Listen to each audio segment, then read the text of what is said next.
You know, it's Clive Rocksinger here. I've taken this up another level, and as with most of my designs, I get depressed when people accuse me of not finishing jobs. I do finish jobs, but you get sick of it. Now, this thing here, you know how many hours I've been printing out non-stop? 26 hours. It took 26 hours to get to that point. I did a 12 hour, a 10 hour, and a 4 hour. I think it came out to 26. I'm tired. You get tired, and that's only just on this one model. That's not on these. They're a different job.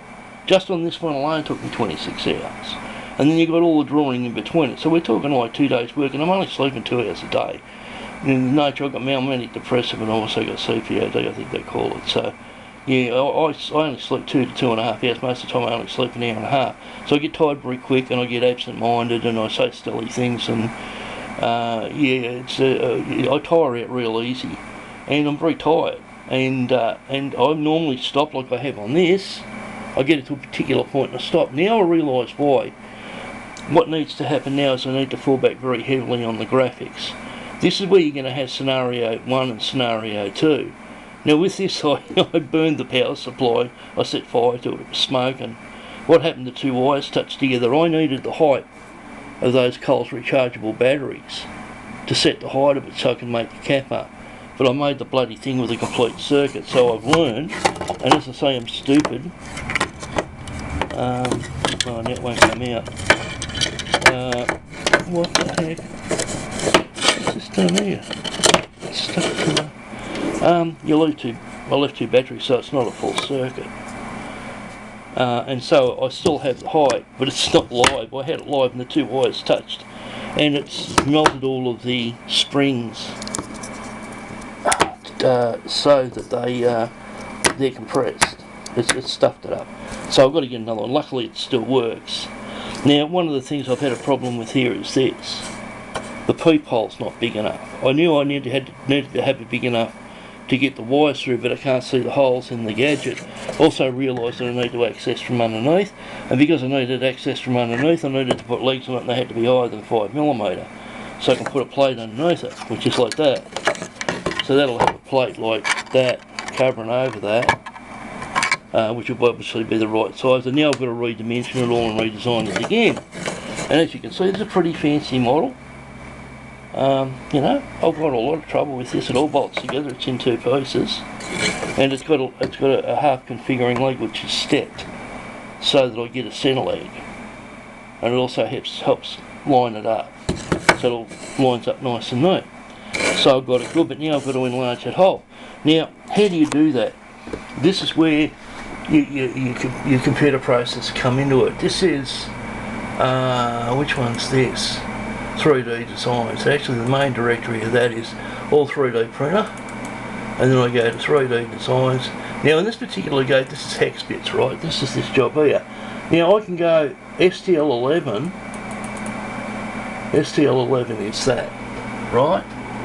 Now what I can do is I can backtrack to that stage, and all of the, what you do, and this is a very critical point with this, you have, in this particular case, I had battery, and I had 13, which I did all in the one directory. And what you do is you keep all of your models that you build it with. Now that was it. Now I just don't know where the Alt H. Now look at that. See that? That's all of the. Now I delete all that. Now what I do is I'll just go hide again to hide that. What I do is that was, what was that? This is battery 13, that's battery 13. I now call that battery 14 and delete those. And what I do is if I want to come back and I want to make something, I'll hide, where are we? I'll bring the hide back again. Just hopefully show you with it doing it. Right, all of these things here. See, these are all of the things I used to... Oh no, you idiot. What's freaking... Oh, that's right. This is the thing I made the holes with. See? And so, all of these things are the models that you use to cut the holes and stuff like that. See, there's the thing that I cut the hole with. So that's what I cut that hole there with. And see, now that panel there needs to be redesigned, so I backtrack through that. Now what I can do now is I'll backtrack, don't save.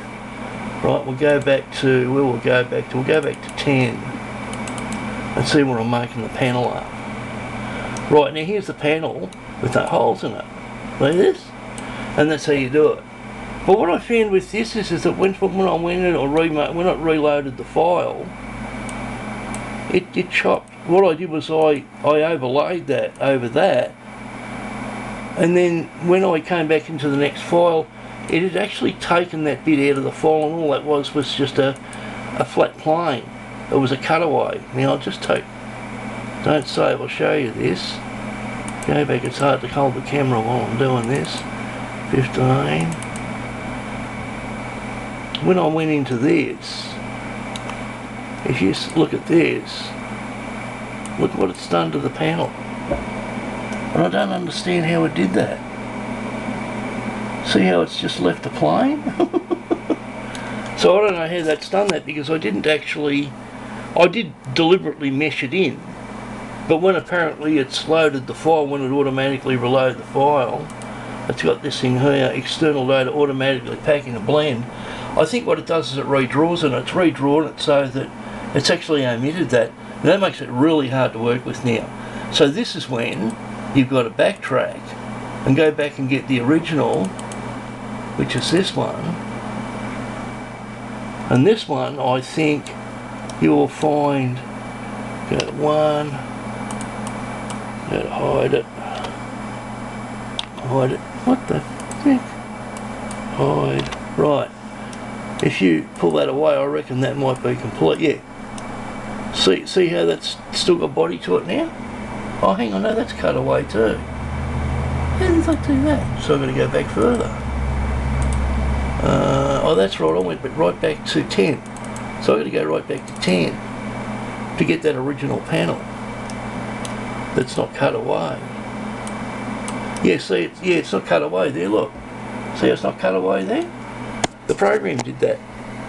So now I've got that complete panel. I can now call a thing called panel and have all different panels with different size apertures. But this is not a failure.